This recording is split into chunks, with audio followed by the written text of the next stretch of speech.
Hello, my name is Dr. Gary Green, and I'm a practicing physician who is board certified in both internal medicine and sports medicine. And I'm also in private practice at Pacific Palisades Medical Group in Pacific Palisades, California. I'm a team physician for Pepperdine University, and I'm also the medical director for Major League Baseball. Just to give you a little background on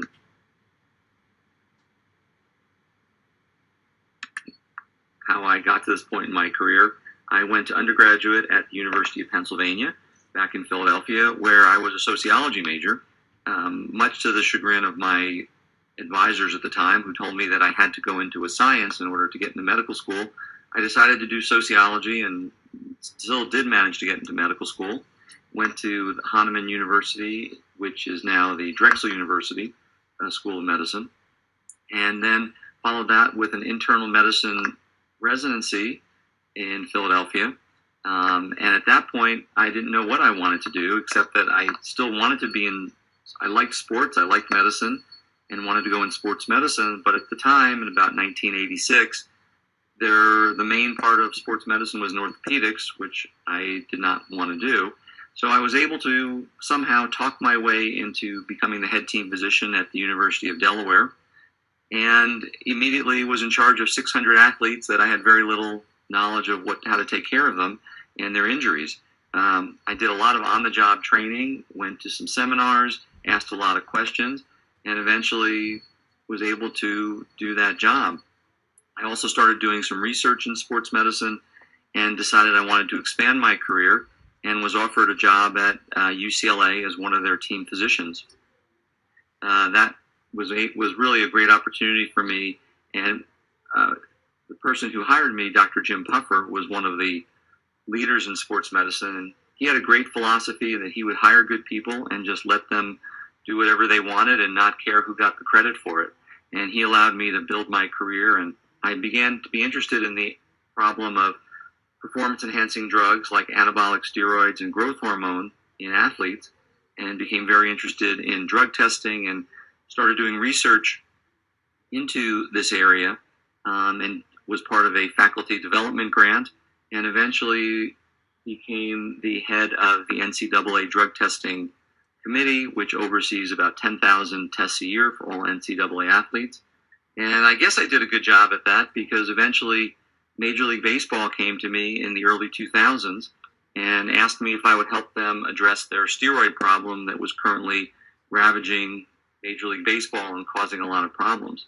So I took that job, and I have to say that in the last 10 years or 12 years since I've been doing that, Major League Baseball has gone from one of the worst programs in the country to one of the best programs in professional sports in terms of anti-doping and deterring drug use.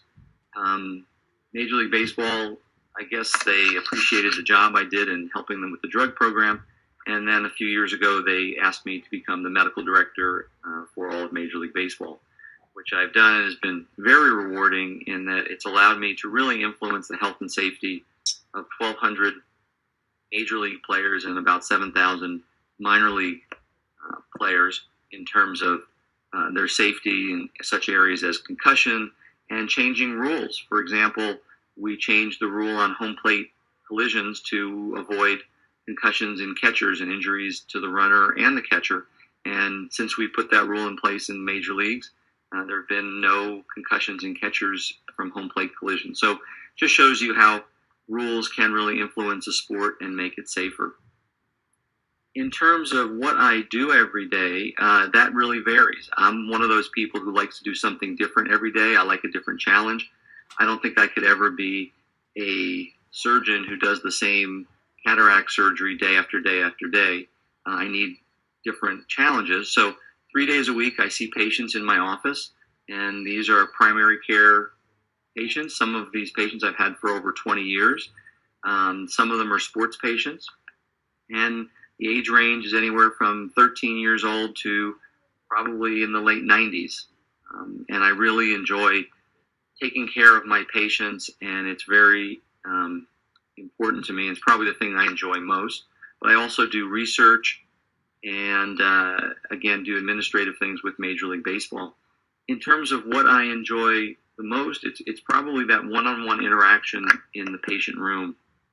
The patients don't care that you've published papers or that you've been on television or you quoted in the newspaper or that you work for Major League Baseball. What they care about is that they get the absolute best care and your undivided attention in that room during those 15 or 20 minutes that they spend with you. And they don't care whether you did a great job on the previous 99 patients. If you don't do a good job with them, then that's all they have to go on.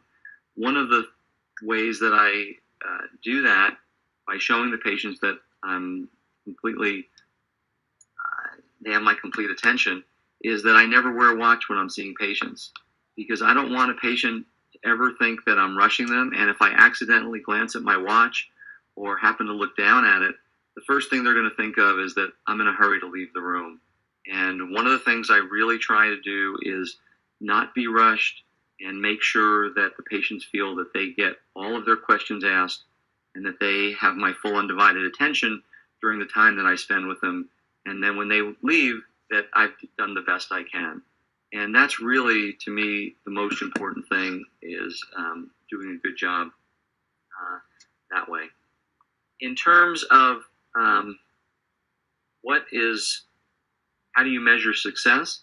I think, again, it measures success by whatever you're doing at that time. I obviously didn't set out to be the director of Major League Baseball. That would have been silly. There's only 4 professional leagues in the United States, and they have 4 medical directors. So to start out and thinking that was my goal, I probably would have been disappointed. I just tried to do the best job I could at every stage of my career. And I think that if you do the best you can and you show that you're devoted to that, you'll be recognized and you'll have opportunities come your way. And when those opportunities present themselves, just absolutely make the best of it. Make sure that you are somebody that people look at you and go, yeah, that guy can get the job done, or that girl can get the job done. Make sure that they can count on you. We have sports medicine fellows that I work with, and I always tell them in their first job they go to, the word no should not be in your vocabulary. If someone asks you to do something, do some extra work, do it. You want to show people that you're a hard worker and you're someone that everyone can depend on, and that's a really good quality. The other thing is making sure that at each stage of your career, you pick up as many tools as you can and learn from as many people as you can. The way I do things may not work for somebody else, but there may be something that I do that you can take away or something that you learn from. And if you can learn one thing from each person you come in contact with, you'll be better at your job. I don't do things like anybody else that I met, and I try and do what works for me, and I think that's really important. The other thing that's important is that it is learning how to learn. Too often we focus on the facts, but the facts change. When I went to medical school in the early 80s, we have totally different drugs that I learned at the time. Most of the ones that I learned are obsolete.